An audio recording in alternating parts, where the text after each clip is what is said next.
resources behind the Overwatch product from Blizzard, I would presume, are put behind both developing its story and also refining the gameplay. They should be focused as much as possible as releasing a finished version of the story, though, and resources toward supporting the Overwatch League should be all but dropped, except to ensure a graceful degradation of that support, and the resources supporting the competitive play that is the normal Overwatch game as most users experience it should be dropped other than maintenance of what's there. Um, and because the gameplay in Overwatch is purposeless, it doesn't, given that it's purposeless, why keep supporting it if it's taking resources to get away from finishing the story behind the game? In, well, to be specific, the gameplay in Overwatch is supposed to have something to do with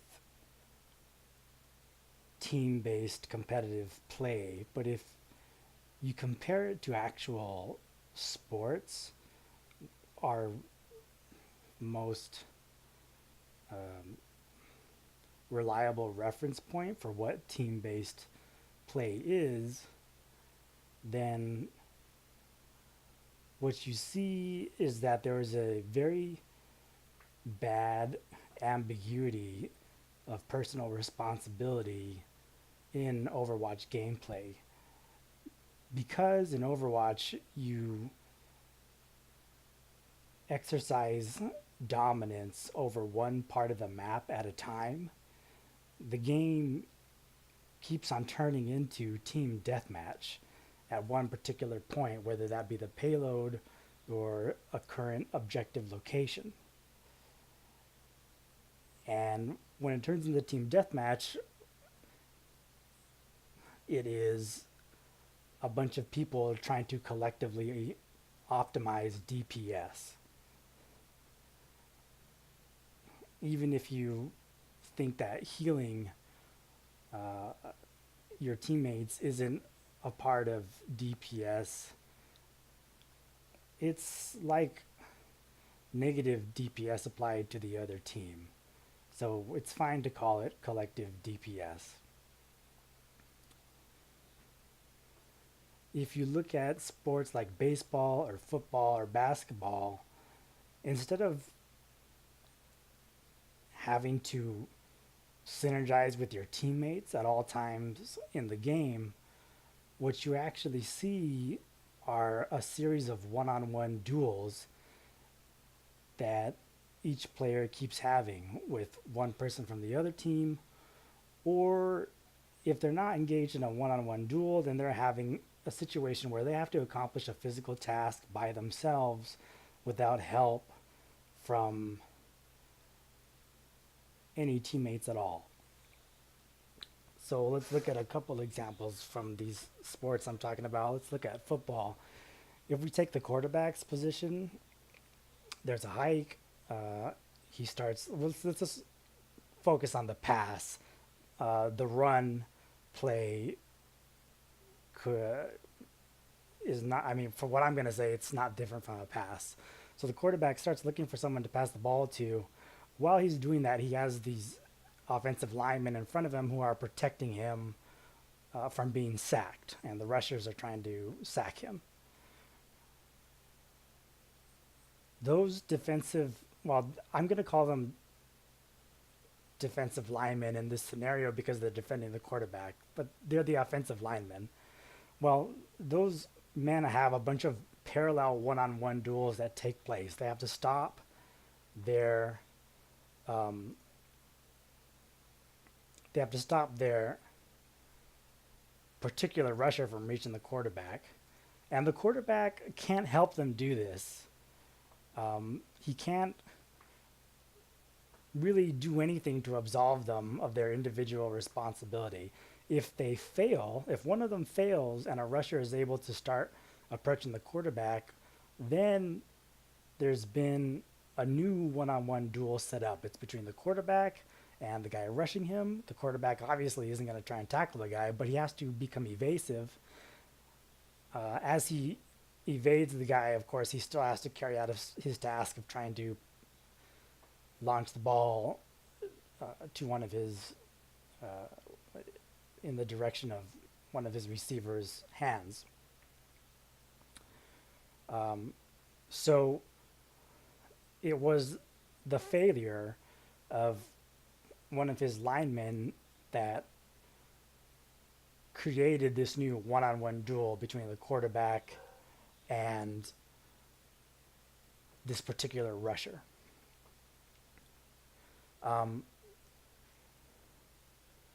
While the quarterback is doing that, his lineman, the one that failed, can't help him. There's nothing his lineman can do. So for the rest of the play, the quarterback is on his own as far as evading that rusher goes. Meanwhile, what his wide receivers, they're having their own one-on-one battles. They're taking off down the field, and they have to try to outsmart the men covering them so that they get open. So what we have is a locality of responsibility on the offensive lineman who was trying to stop the rusher, on the rusher himself who had a one-on-one with his offensive lineman and is now in a one-on-one contest with the quarterback. We have locality of responsibility on the quarterback's shoulders. He's actually got a lot because he's trying to coordinate with his receivers, but also trying to evade this rusher. That's a lot of pressure on his shoulders. His receivers were not going to get any help from the linemen. They weren't going to get any help from the quarterback. They had to use their athleticism to outfoot their coverage. And I understand that there's sometimes zone, there's sometimes man-to-man, but in either case, those are one-on-one duels that the wide receivers have to have on their own without the help of the quarterback. They don't really get help from the quarterback except insofar as the quarterback throws accurately to where he thinks they're going to be on their route. Well, in Overwatch, the different positions all have to do with building up the DPS of your team. If you're behind Reinhardt's shield, firing away as a DPS hero, well, if you succeed in doing damage to one of your opposing adversaries, you can't really say whether you were scoring those points of damage because Reinhardt's shield was blocking incoming damage from them, or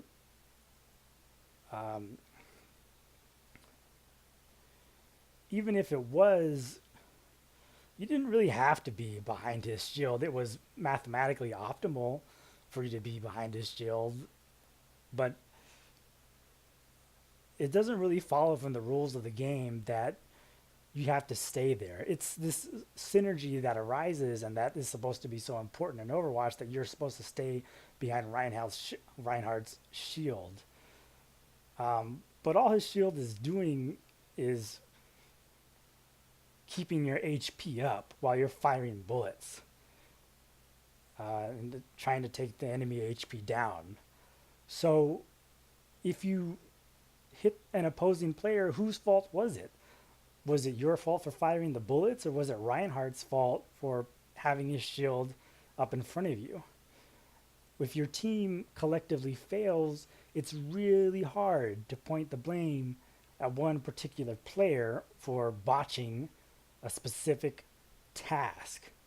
The quarterback in our example has the task of knowing how to throw the ball, the task of evading a rusher, and he has to accomplish both of those tasks. Um, no one can help him do that. And that's the locality of responsibility that I'm talking about. There isn't locality of responsibility in Overwatch because at all times for optimum play, you're supposed to be synergy. You're supposed to have this synergy with your team. Um, so that's really the fault of Overwatch. That is the entire point of this video. If you look at it, we can look at another example. We can look at the 6-4-3 double play in baseball. In baseball, this is supposed to be an event where supposedly the players are having a lot of collaboration. It's in baseball. There's an enormous amount of locality of responsibility, but in a 6-4-3 double play, there are so many players that activate in quick succession that it creates a small teamwork excitement spike. Well, uh, for the double play, of course, there's a runner on first. The batter hits the ball. The shortstop fields it. While the ball is approaching the shortstop, no one can help him get into position to field the ball. No one can help him gain control of the ball by fielding it with his glove. He's on his own. And this is part of what makes what I'll say is a classical, can be called a classical sport. These are the sports like baseball, football, basketball, the classical ones, not the new ones that we see in video games. I'm going to bring up Unreal Tournament 99 as an interesting example where we do see locality of responsibility, unlike Overwatch. And of course, well, I can't make that point unless I focus on the CTF aspect of UT99. So I'm going to do that. While as I was saying about the shortstop, he has a spike in his anxiety as a person. He might not articulate it that way because he's been doing it for many years, but that's what's supposed to happen in the classical sports. Where you have locality of responsibility, you're supposed to start questioning your worth, feeling hopeless, feeling like no one's going to help you, and that if you don't accomplish the physical task at hand,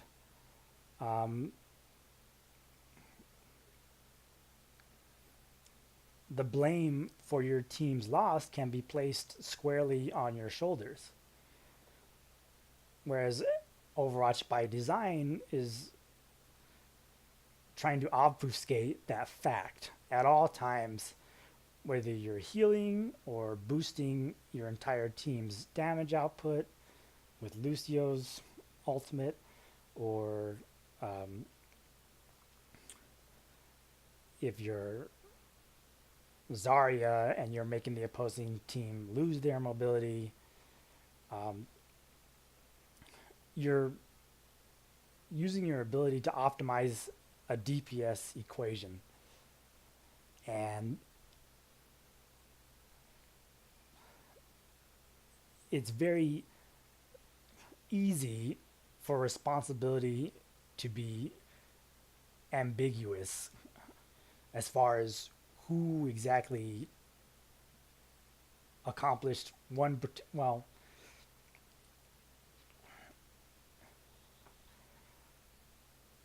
you can't, as far as who did something right apart alone, obviously. Like, you don't hold the other team stationary as Zarya unless you expect your whole teammates to be around you and then they can go to work on the other team. And with Lucio, you don't turn on your ult unless you think it's going to amplify nearby teammates. So you're not alone.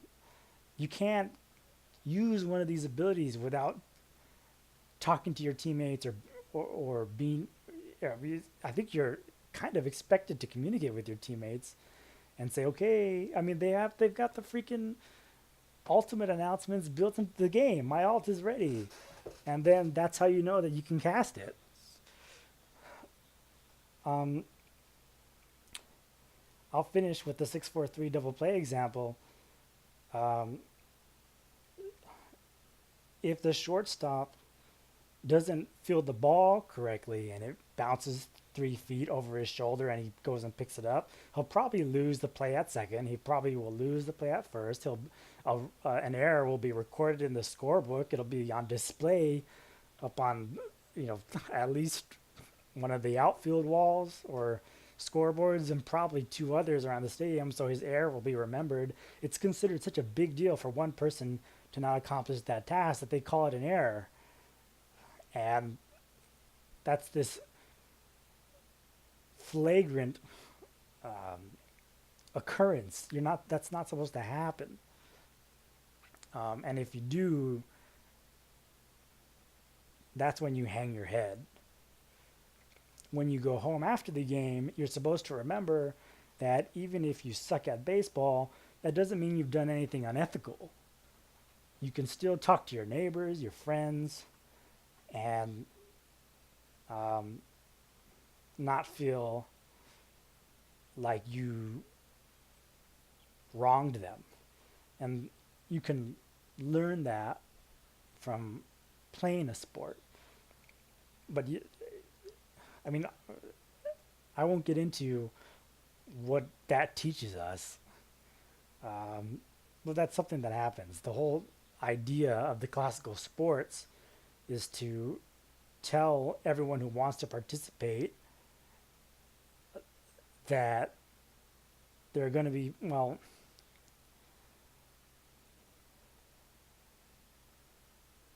that they in a way don't even matter, that all of the goodness in their heart doesn't matter, that their team doesn't care about them necessarily because all their teammates are going to be worried about their own one-on-one duels during the course of the game. I mean, look at in this example, the second baseman is moving towards second base, and the first baseman is already moving towards first base, so they don't have to worry about the ball coming to them anymore. So they're taking on their own responsibilities. They're not helping the shortstop. They're waiting for the shortstop to finish his task so that they can do theirs. Okay, the shortstop feels it, passes it, he'll somehow get it throw it to the second baseman, maybe sidearm it. He's in a hurry. They have to hurry up to make the double play happen. The second baseman catches it. Okay, he has to take control of the ball by himself. The shortstop isn't going to come tank for him. The shortstop isn't going to heal him. The center fielder sure as hell isn't going to help anyone involved in this. At best, the right fielder might take position behind the first baseman to account for a throwing error by the second baseman, but they're not really helping that much. It's up to the second baseman to take control of the ball by himself. The runner, the runner can start a small one-on-one duel that can make things complicated for the second baseman. Usually, the runner going from first to second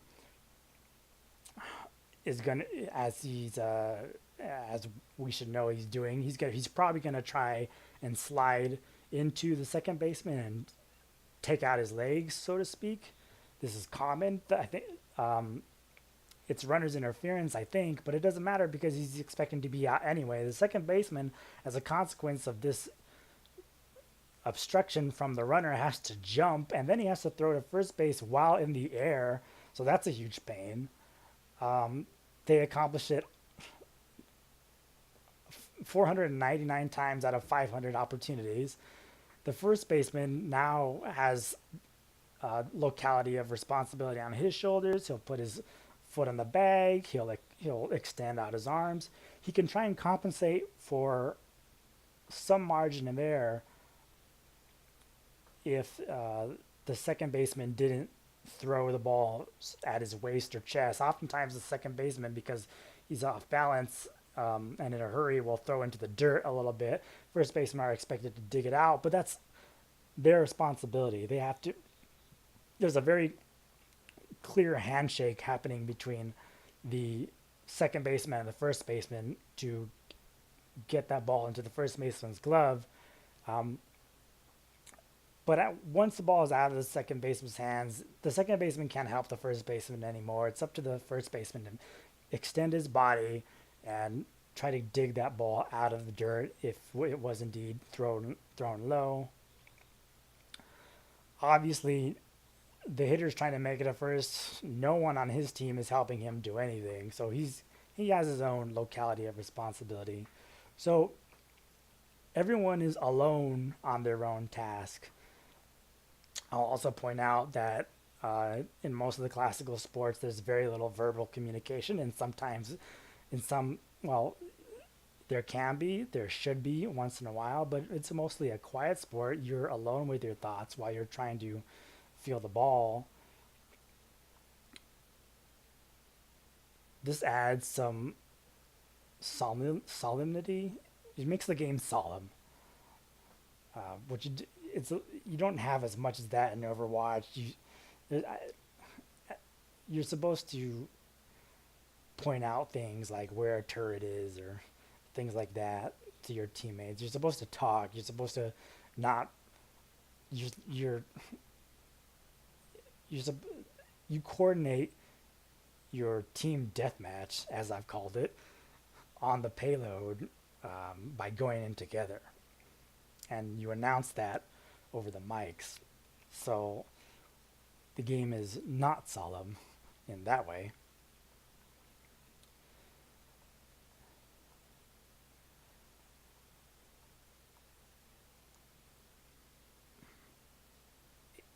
Overwatch teaches young people this worldview, which is that they don't have to do things by themselves.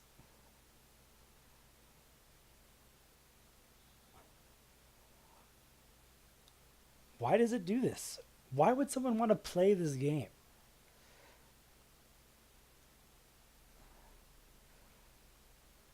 It's here where I can introduce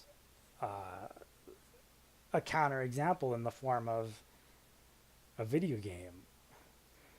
I know, well, I mean, I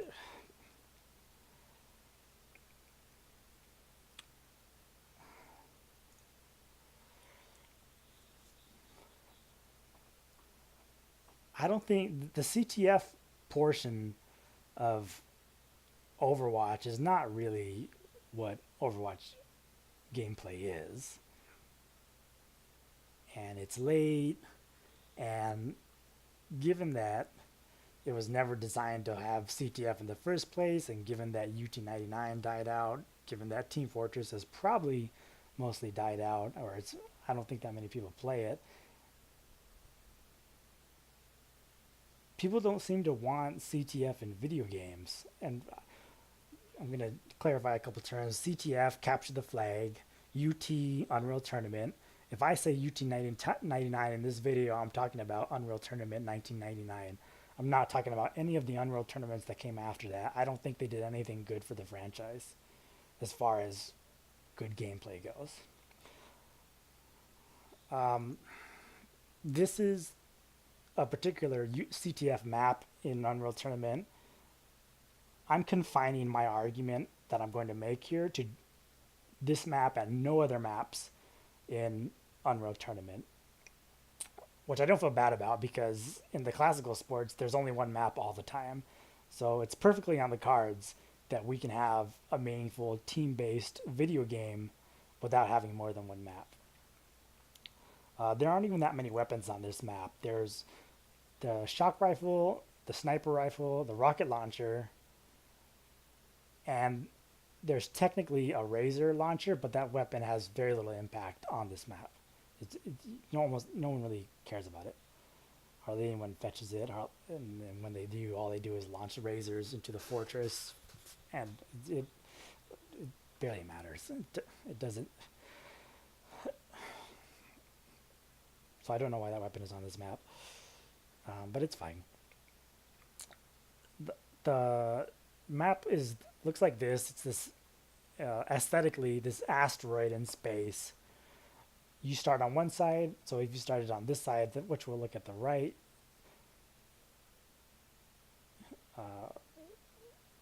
we can see it on the right. You would go from there to your opponent's fortress on our left. You take the opponent's flag, go across these platforms back to your base to where your flag is, and when you touched their flag to yours, you'd get a point. These are standard CTF rules in video games. Of course, you'd have to make sure that your flag was not taken at the same time in order to score a point. If it was, someone from your team would have to go kill the person carrying it and then touch the flag so that when you touch the flag, it immediately is returned to your home fortress on Facing Worlds.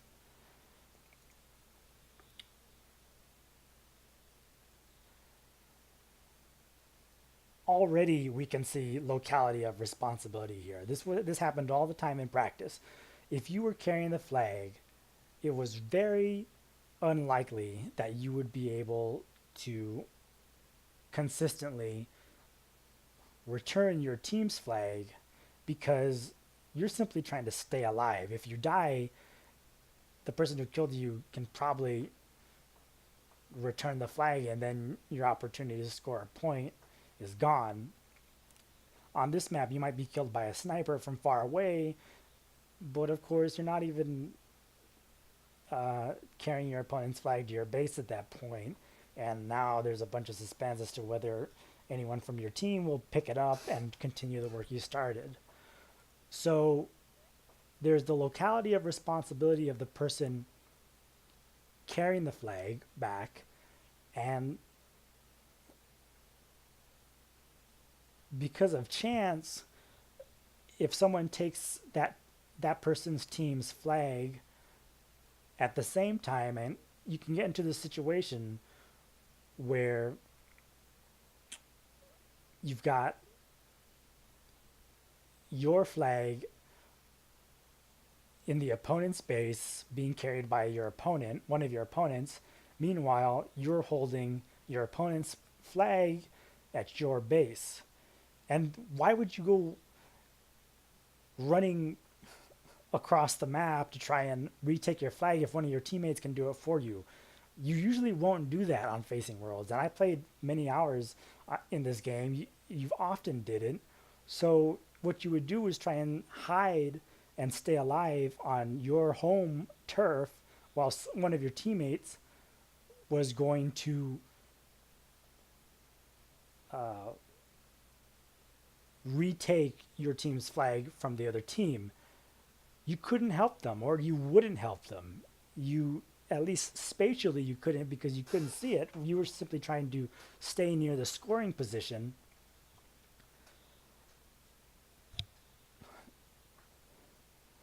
So you were alone in that responsibility while someone from your team was alone in their responsibility to return your team's flag. So at the very least, in this game, you had those two localities of responsibility, and you couldn't really help your teammates do that. So if you were near the scoring point in your base with your opponent's flag and one of your teammates returned your missing flag, there'd be a notification on the screen in text, and you'd see your flag reappear, and you would touch it with the flag that you're carrying from the opposition. You'd hear the little bell for the point has been scored indication. And this was really thrilling as a team because, like in the classical sports, you didn't help your teammates retrieve your flag, and they didn't help you stay alive in your own base long enough to score a point. So you had that locality of responsibility. You at least had that. It so happened that on this map, you would encounter quite a few one-on-one duels while moving around. Even if all you wanted to do was play some zone defense or see some kind of map control, you could spawn you spawn over here. I'm using my mouse here. On one of these sides of the tower, you'd go pick up the shock rifle inside. You would come to the midpoint of the map, and you can try and exercise some control over the entire map there. And it was exciting because you did that by yourself. And anyone from the opposition who was going to try and come to your side of the map, either to re- return a flag or steal your flag, you could stop them. You'd have a little duel there by yourself. No one from your team would be helping you. There'd be a little bit of help. You might get help from snipers, but it was something you did on your own. So the game was constantly exciting in that way because you kept on doing things without your teammates. You were working in parallel, kind of like the players in the middle of a football play.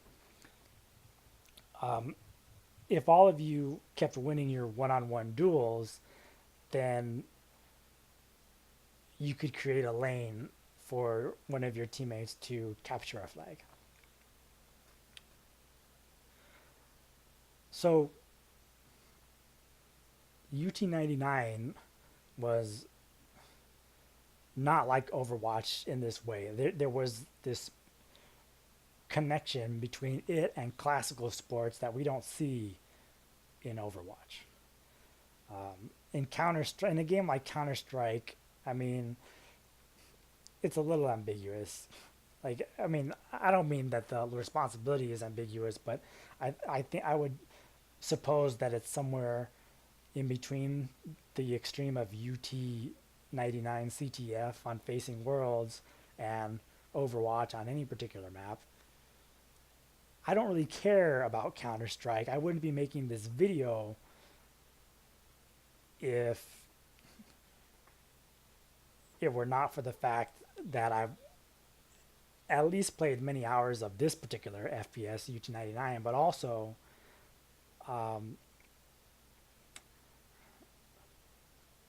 Overwatch is an important franchise.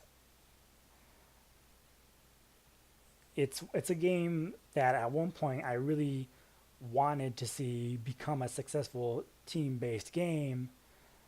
I never played it. I now I can't even stand to look at it anytime, so I don't. And it's this closeness I've always had to Blizzard as a company that motivates me to care about Overwatch. Whereas Valve never did anything to get money out of my pocket, even though sure Portal was interesting and Half-Life looked interesting, but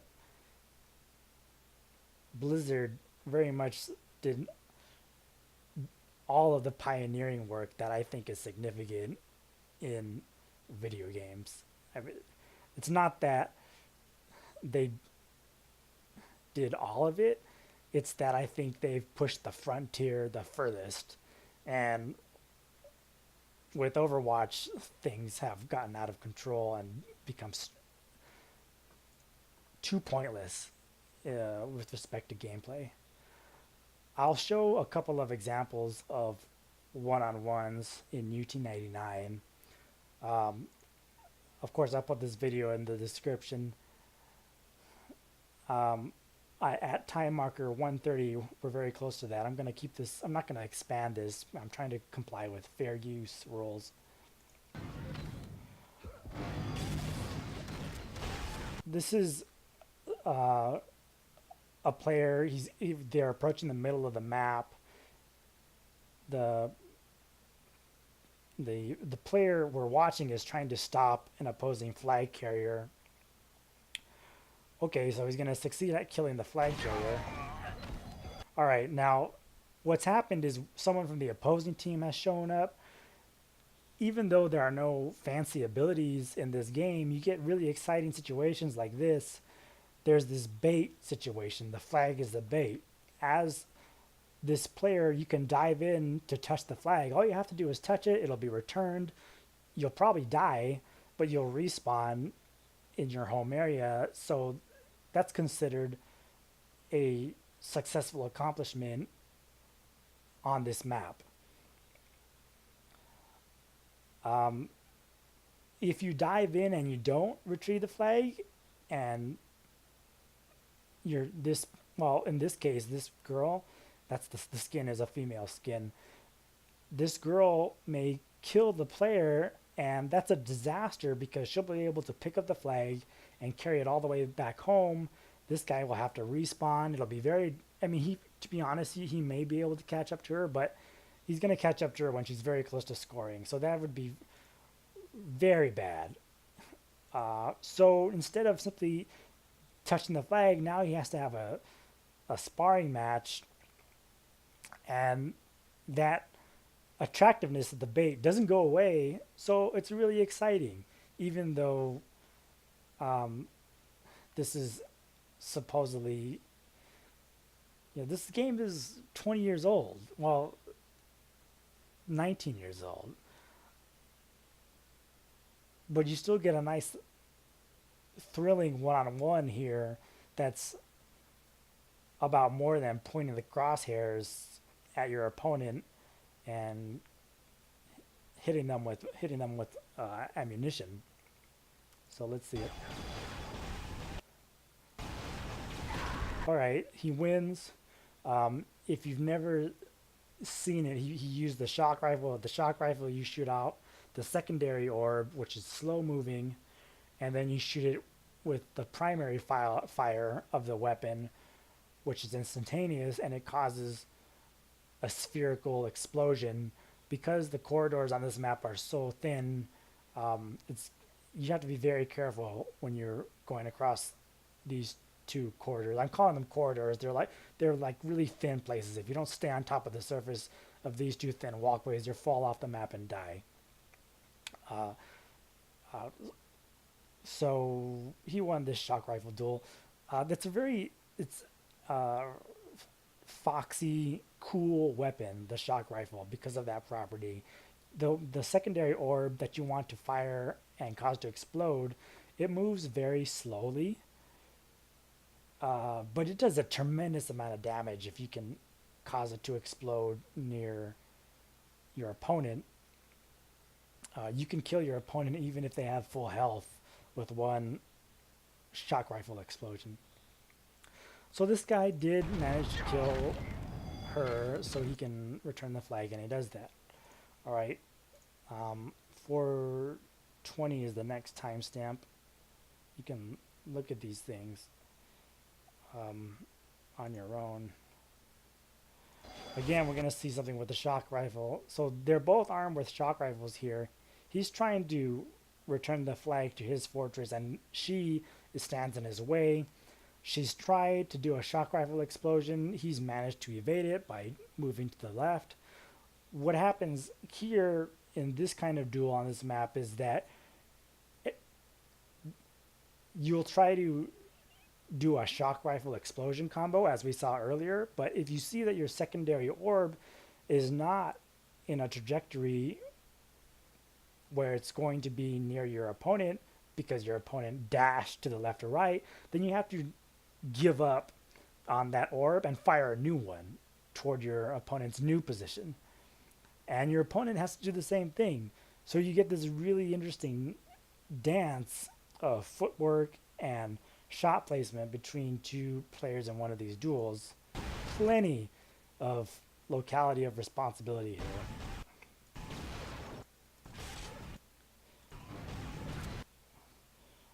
So this guy, he actually switched to the rocket launcher and moved on.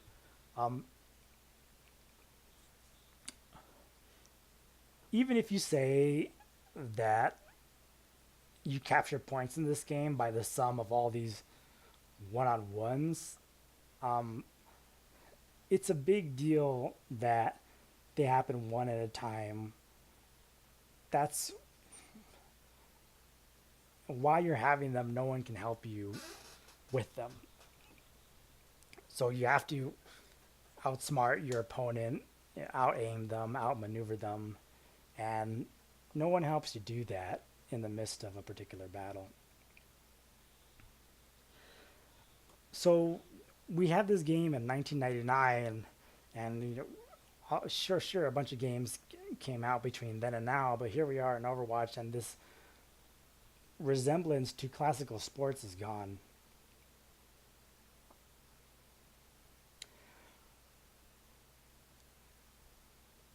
Overwatch team collisions to me look like performances of the musical West Side Story. You get these sharks and jets that collide with each other, and everyone starts doing their move, and the special abilities start firing, so it looks very theatrical. But do players know that they look like they're putting on uh, a performance of West Side Story? West Side Story at least has, I mean, they make fun of it because it's preposterous for gang members to be singing and dancing. Well, why have these video game athletes started singing and dancing? Why have they stopped having one-on-ones? If you don't have locality of responsibility, it starts to look like you're performing an instrument with and others at the same time, and you're all making your music at the same time, and together the orchestra creates some music. But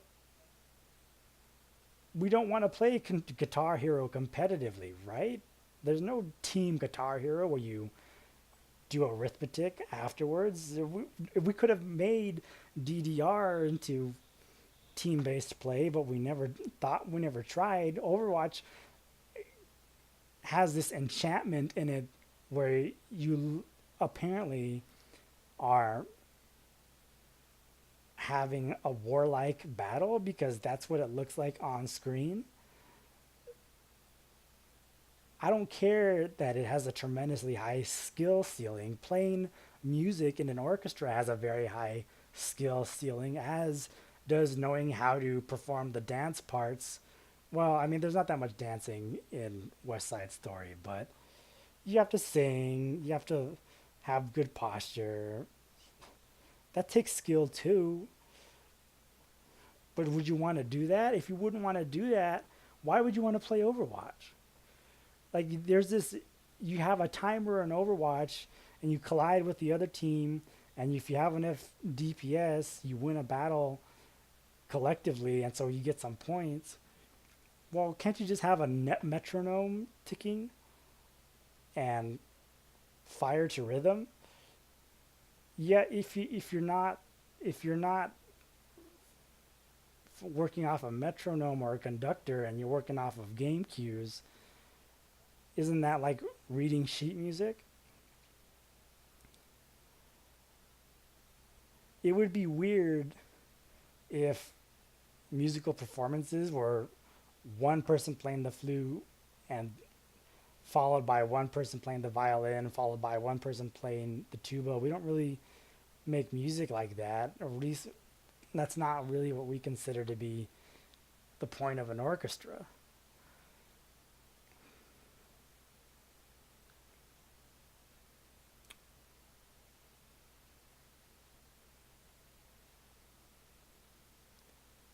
There's this other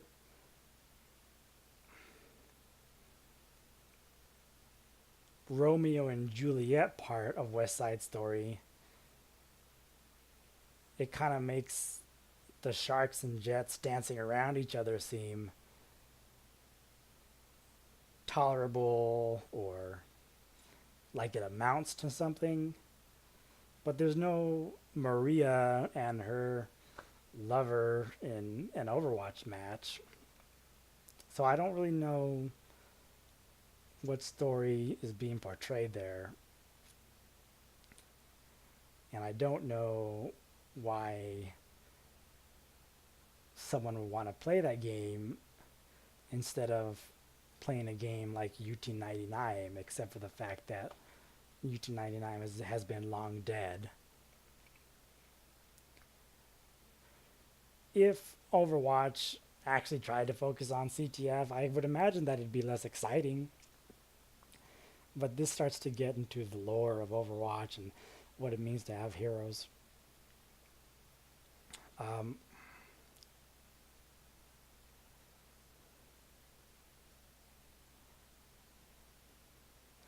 I'll mention that you can imagine a mode in Overwatch where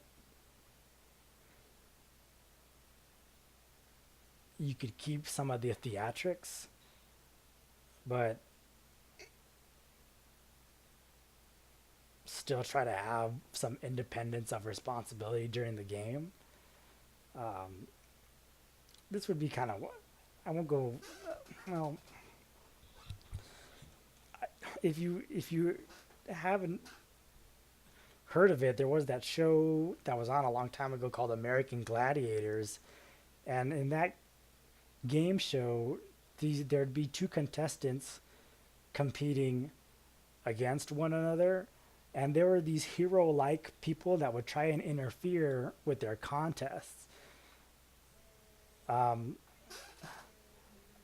the the heroes in American Gladiators were like um, the heroes in Overwatch, kind of.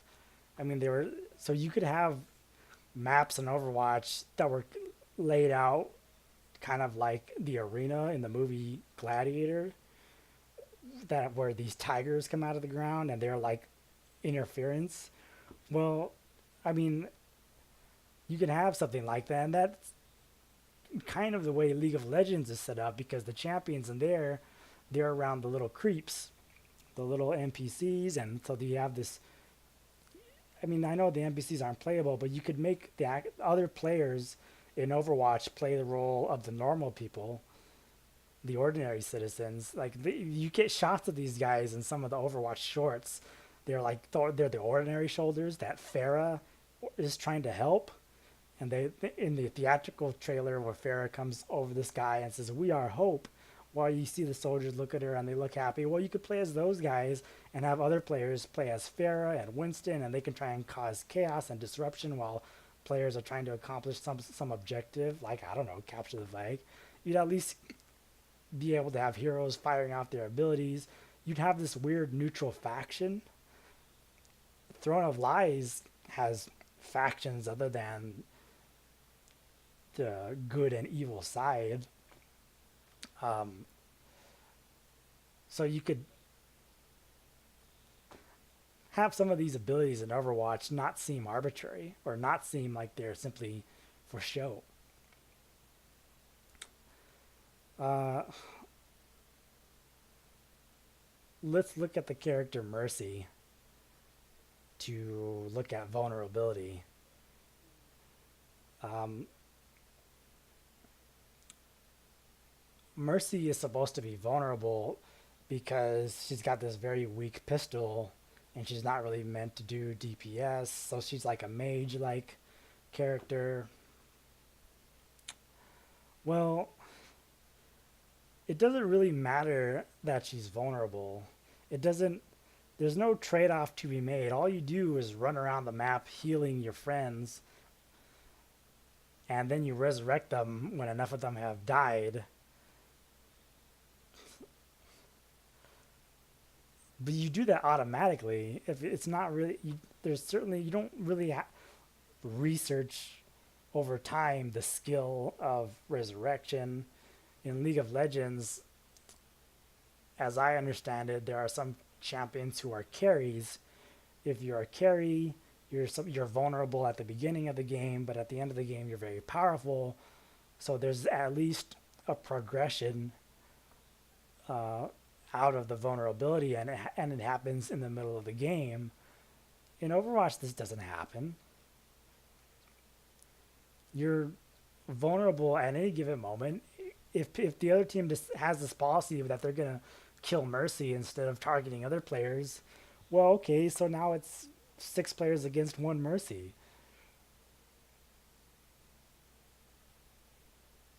Or if you want to designate one person to go after Mercy, you have to tell that person. It's kind of complicated because of the tight synergy in the game. The rules of the game don't really specify that there's going to be one person who's going to chase Mercy. In the Quidditch game from Harry Potter, the Seekers, by the rules of the game, are supposed to be chasing that sputtering little sphere around. It'd be kind of weird if any of the other players could chase the little sputtering ball anytime it got near them. That would be that would take away from the locality of those players' responsibility. At least Quidditch kind of looks like 3D soccer, and you can see locality of responsibility when one person has the ball and or when they're trying to maneuver to get into a place to receive a pass. But they're supposed to leave the Seekers to do their thing. But there's nothing in the rules of Overwatch that set Mercy aside or that set Lucio aside. They're supposed to stick by their teams at all time and try and stay away from enemy fire, so they'll hang toward the back. There's nothing really to account for the vulnerability. It's more of a mathematical and positional vulnerability, but it doesn't cause an anxiety spike when Mercy is by herself with nothing but her pistol and no resurrection to cast. A bunch of her teammates died. We knew that was probably going to happen at some point, or they were going to cause the other team's players to die and capture an objective. But that doesn't really have anything to do with isolating responsibility on Mercy's shoulders while she's vulnerable. It's something that happens because sometimes the DPS equation goes in one direction instead of the other. The trade-off of vulnerability is made at the character select screen. So it's mostly a theatrical change.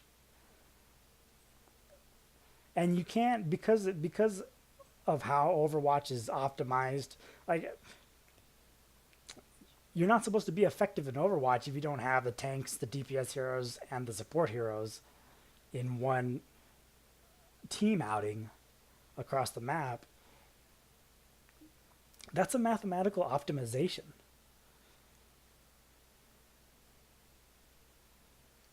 There aren't interesting rules in Overwatch that make it so that Mercy's vulnerability is going to matter such that the player controlling her becomes extremely anxious as a result of the rules of the game.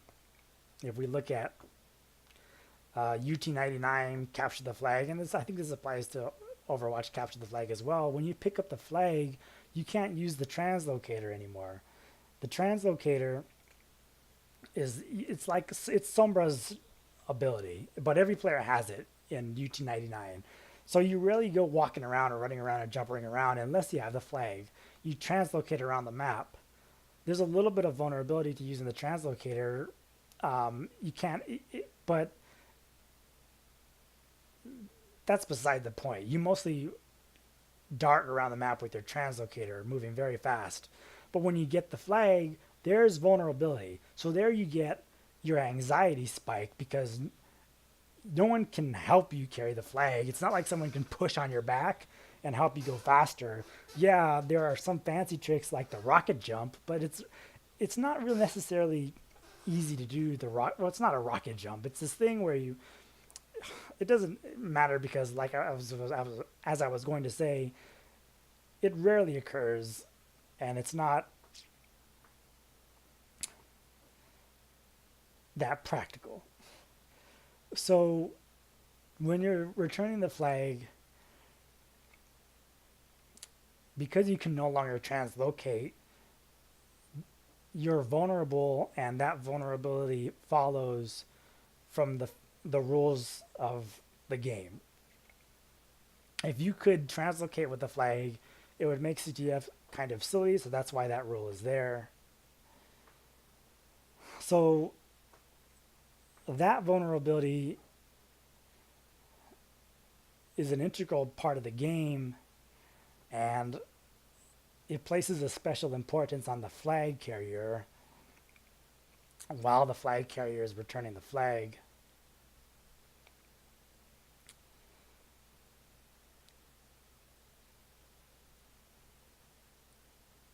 you can choose not to be vulnerable by not picking up the flag. You can do other things like play defense, but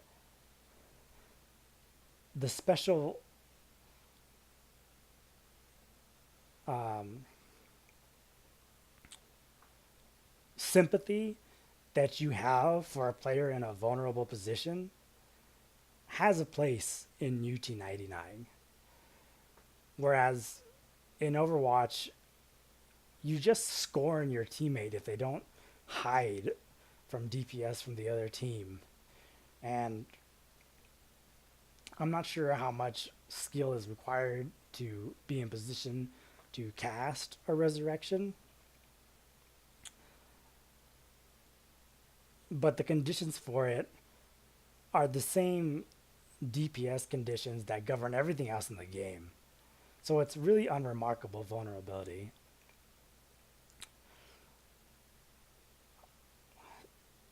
The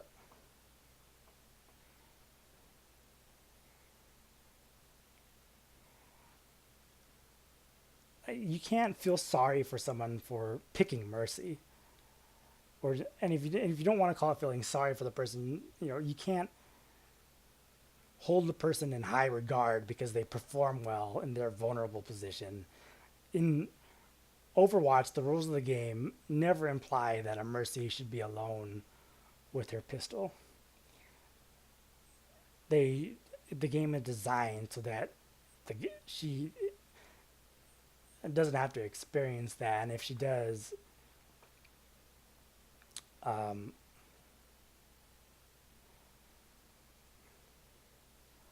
she can't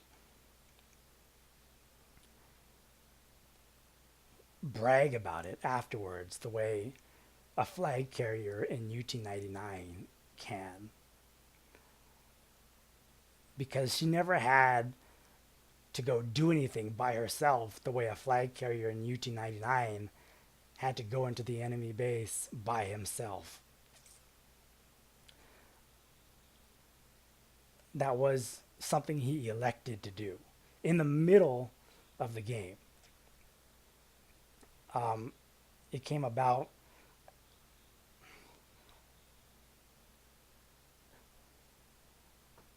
because of the fact that someone had to do it. So he went in for it.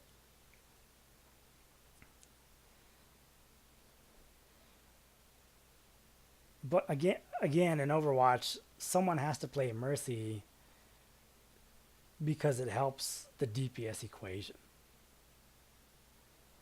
Because if you don't, and if you want it run in with nothing but tanks, the synergy of the other team is going to overcome your team.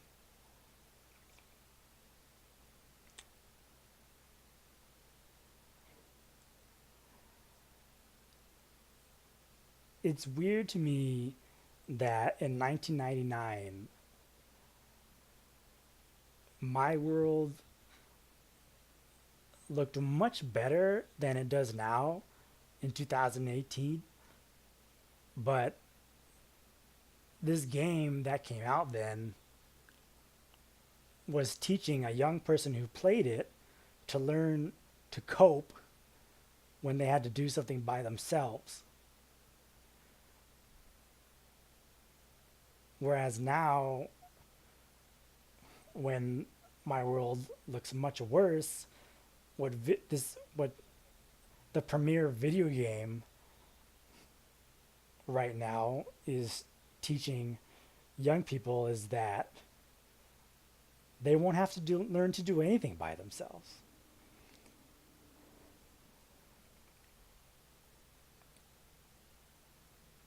I can understand my world becoming worse. I'm surprised that we made responsibility more ambiguous as things got worse in my country. At least as far as video games go. And there's nothing in me that wants to recommend that a young person play Fortnite or League of Legends or Dota 2. I can picture myself reluctantly telling a young person to go play CSGO instead of Overwatch because of how I'm attacking Overwatch's gameplay, but I don't think that's good at all. I don't. I can't. I don't know why I have to tell a person to go play. I don't know who makes CS:GO. Maybe it's Valve. I don't know. I have to go tell a person to go play CS:GO instead of the Blizzard FPS. Why can't the Blizzard FPS have a point to it?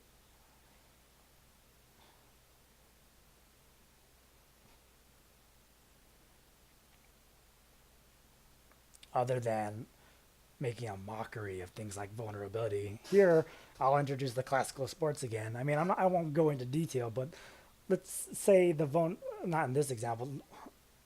Well, I'll go into detail with one. The let's take the pitching position in baseball.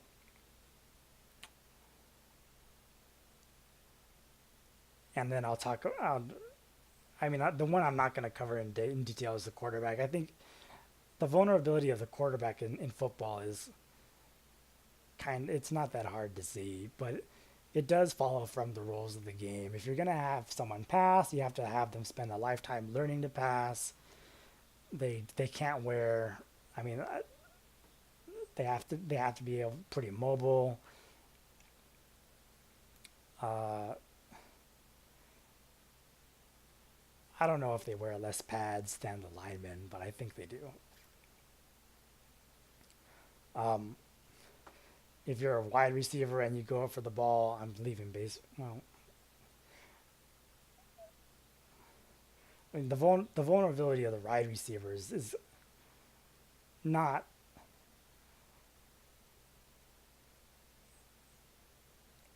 It's kind of. I mean, it does come from their position, from their role. I'm talking about when they go up in the air for a ball. There's the possibility of them getting hit really hard, and that's extremely unpleasant. Like it makes a lot. I have to imagine a lot of people don't want to be a wide receiver when they grew up, simply because they have seen that one time on television, a wide receiver getting hit hard when he's suspended in midair trying to gain control of a pass.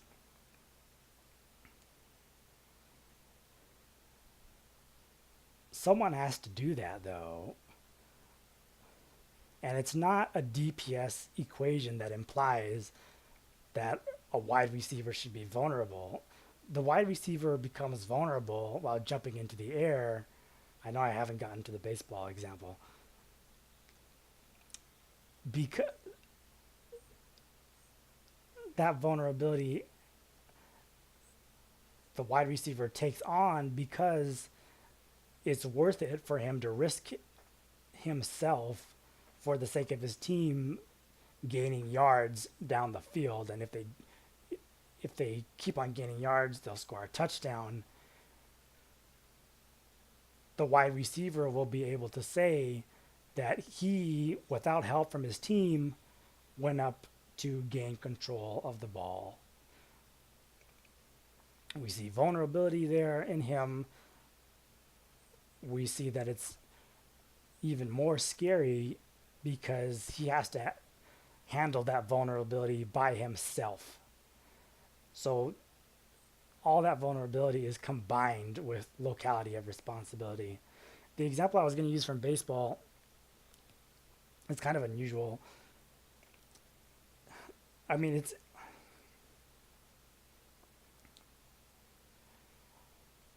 you can, do I want to go? I can go for the pitcher. I can go for Raul Mondesi.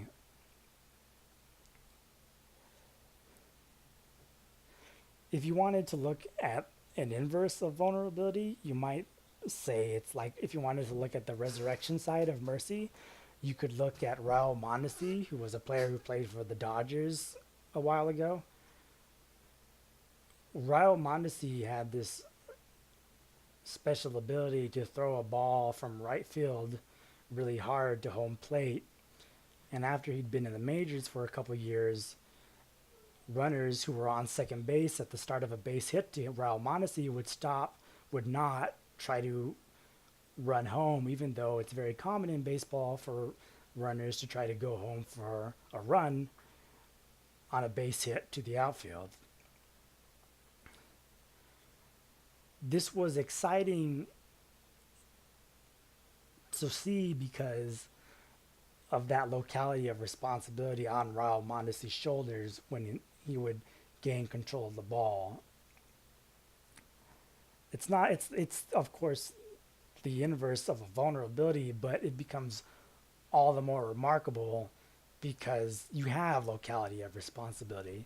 You can begin to regard Raul Mondesi as an asset to the team. It becomes a matter of mathematical optimization when you see that players begin to be paid more for their abilities, and then you get into controversies over how the Yankees have what do they call it, a payroll? Yeah, a payroll that is much higher than any other team. Um,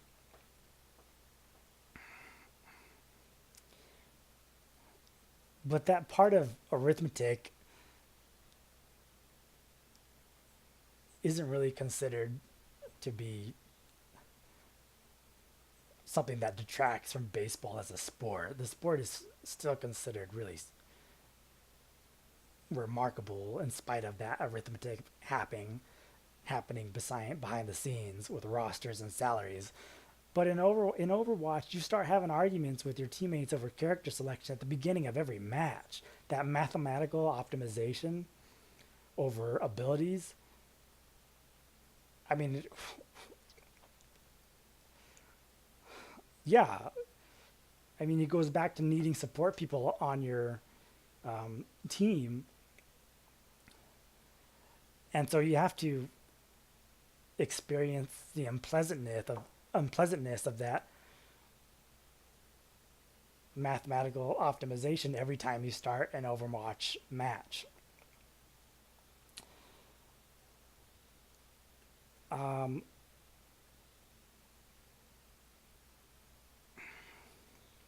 well, that's the analog of Mercy's resurrection in Raul Mondesi's arm. To go back to the vulnerability that I was going to touch on with baseball, in baseball, pitching is considered to be so difficult that pitchers normally don't know how to hit well.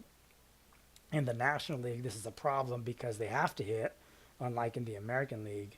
The rules dictate that they still come up to the plate unless something's changed in the last 10 or 15 years. Um, so you'd have situations where it'd be near the end of the game and there'd be a runner on first. The pitcher would come up, and the pitcher was vulnerable because he didn't know how to hit. He had to spend his training time learning how to pitch. So, because no one could help him hit the ball, you had some sympathy for him, and this made the fact that he was a good or bad pitcher more interesting. That usually the pitchers would lay down a bunt if they were trying to move the runner from first to second, and that was their way of coping with their vulnerability. Uh, and it was sad if the pitcher went to bunt and he popped the ball up in the air and the catcher caught it. That was such a failure, and that was a really,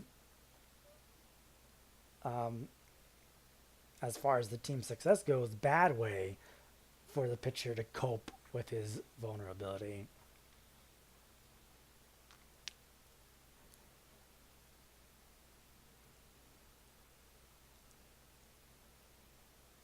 Of course, he could. I mean, that wasn't the only thing that could go wrong with a bunt.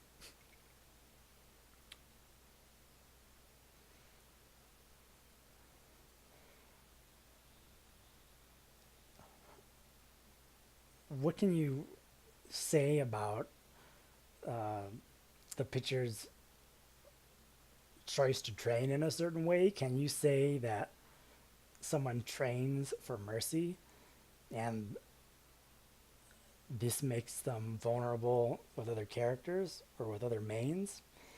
I think in Overwatch, all this does is create arguments about who has experience with which character the most or which hero the most.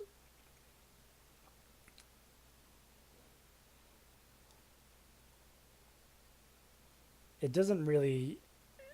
There's nothing about preparing for a support. Well, this is.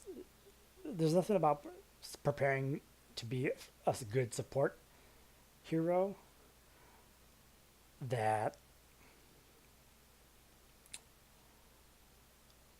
has anything to do with mental burden, because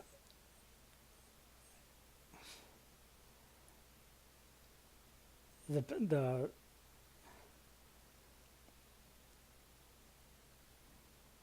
I mean, either in the Raul Mondesi case or the quarterback case or the National League pitcher having to sacrifice their runner over, there's an emotional feeling that comes from being either vulnerable or very skillful when there's all that pressure on your shoulders. And if Overwatch forces people to train to become Mercy so that their team is mathematically optimal, the emotion is something else. The emotion is gone, and it's been replaced with nothing.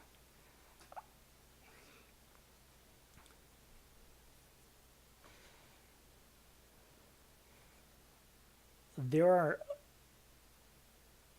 other really special situations that happen with heroes of the classical sports.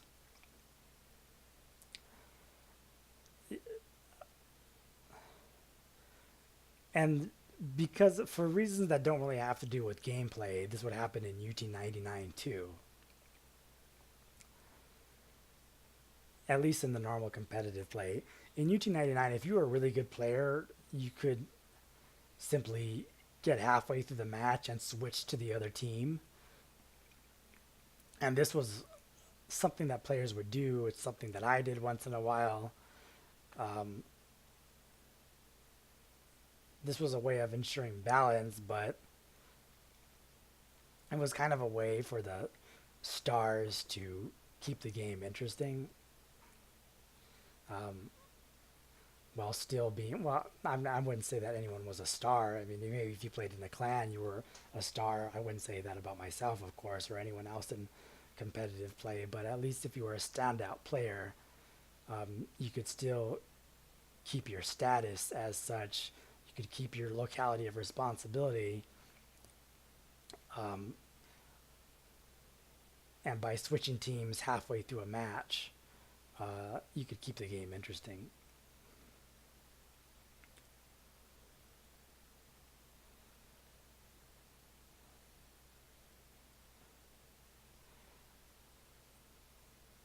You would have, you would still have that emotion of being a special individual. You can see what happens to that emotion if the pitcher or quarterback fails. If the quarterback throws an interception, no one helped him throw that interception. He did it all by himself. The results are really catastrophic, and it's really dramatic, uh, all coming from the fact that no one can help the quarterback put the ball in the right spot. Um, yeah, the defense gets some credit from it, but a lot, it's usually regarded as a mistake by the quarterback. It's a failing on his part, and they keep, of course, they keep tallies on it. If you're a pitcher, if you're exercising your main responsibility, again without help, if you hang a curveball, you've done something really bad, and all of your teammates and anyone watching the game are going to be disappointed with you, or they're going to be unhappy with you The fans might even start to boo if you keep on if you can't get the curveball to break because the other team is smashing every pitch you try and throw. And this all comes from the special status of being a pitcher or a quarterback. There's no analog to this kind of failing um, in being a Mercy or Lucio or any character at all in Overwatch. It's like this. All it is that you don't get off your ultimate at the right time, and you're easily forgiven. You simply have to go play in a different league, and that's it.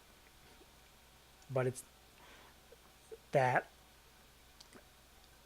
focused emotion of having all this importance in you has been turned into nothing more than a league placement. You can have a league placement or a skill level and still have locality of responsibility, but you wouldn't know that by looking at Overwatch. Well, I wouldn't be saying all of this if I hadn't stated my original point, which was that the story in Overwatch should be given all the resources that it can be given as opposed to the gameplay. Um, I'm going to talk about that in a different video. I would I would prefer that Overwatch League not be called an esport because obviously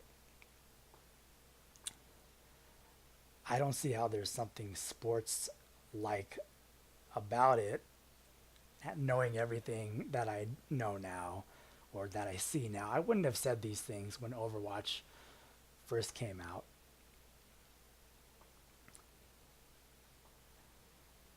It hadn't occurred to me. If you are of the position that you think Overwatch has much better graphics than Team Fortress, and you think that you would rather play a game that requires a lot of skill as opposed to playing a very flashy game like World of Warcraft that doesn't take much skill, and you don't think that Overwatch is simply a regurgitation of the classes in Team Fortress, and thus, because of all these things, you want resources to go towards putting Overwatch gameplay in a good position,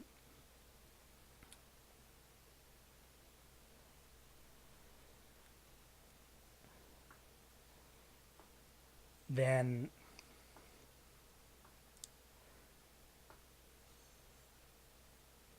I'm not going to give you a hard time about that.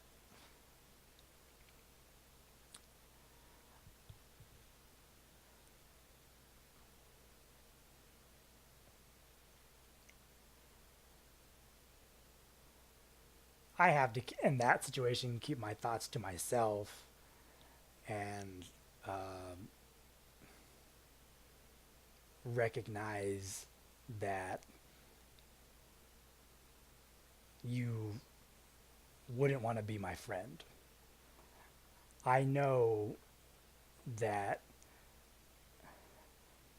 I shouldn't be trying to persuade you to be my friend.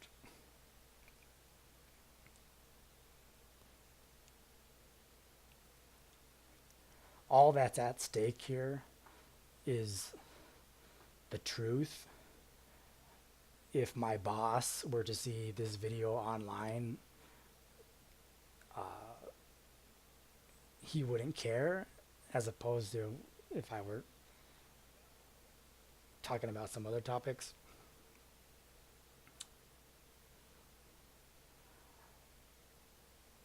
I'm doing this because I want young people to be able to think critically about what Overwatch is teaching them. If they think that Blizzard is a really remarkable company, I can't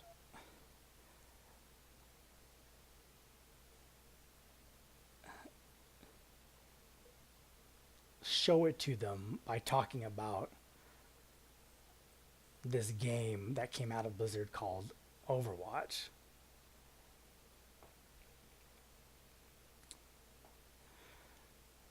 You would have to dismiss me as nostalgic or elderly and out of touch to not grasp that you like the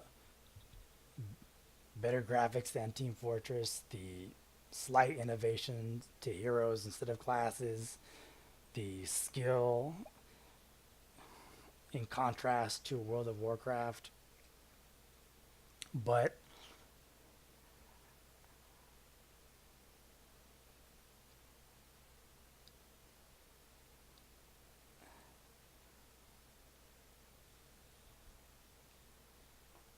Blizzard is supposed to be about more than gameplay.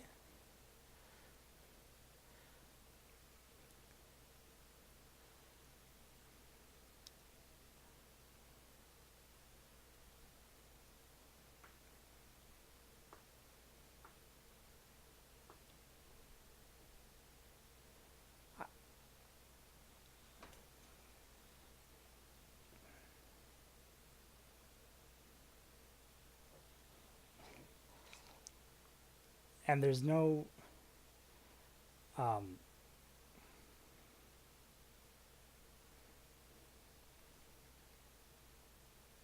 it's gotten really disconnected from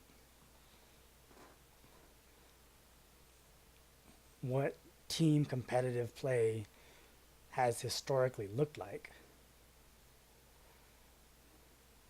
So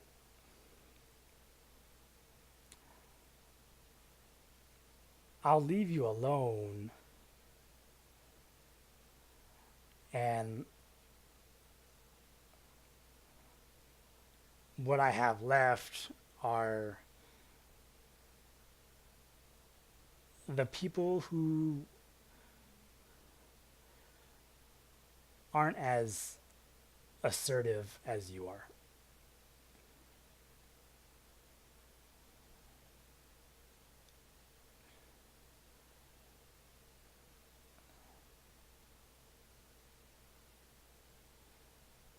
They're unsure and they don't have the certainty that you claim to have. So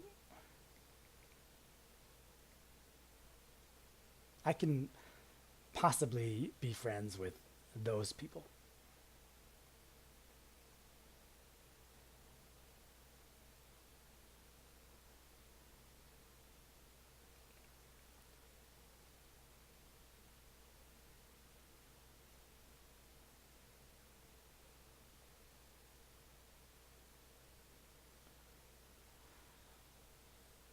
From here, I'll go on to the next video about the story of Overwatch.